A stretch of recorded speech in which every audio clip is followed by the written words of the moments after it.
My name is Jeff Korn. I'm a poll worker up in the Bronx, and I noticed that looking at the books of people that are in our location, only things are listed are Democrats or Republicans. And what if something was changed? We don't see their other whatever they were, and it's stupid.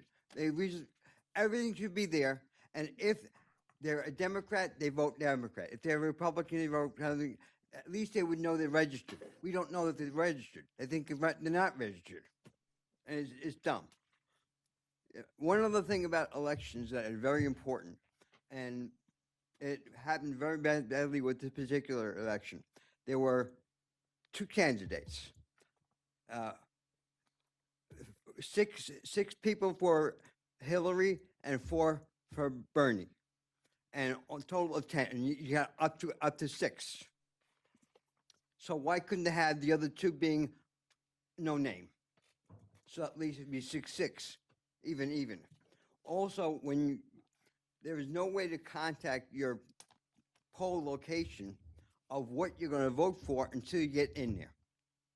You don't know it. There's no way of going on the web and checking your ED80 and getting a list of all the things you're voting for. You don't know until the day of, and that is dumb. There actually are a couple of electronic ballot that you can look on and get your ED. You can put in your address and get the ballot. I've tried that, Okay. and going on the Board of Elections, and you get nothing.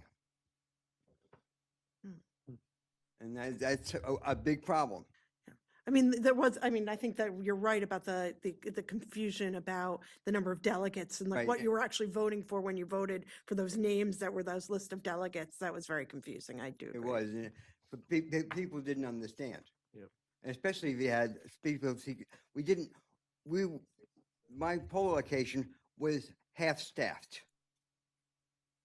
Each poll spot had one person, not two. And we had nobody spoke the language.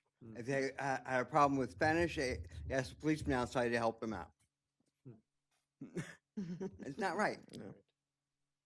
And I was designated the lowest ED80 that was opened people opened it up. No one even looked at it until 3 hours into the voting.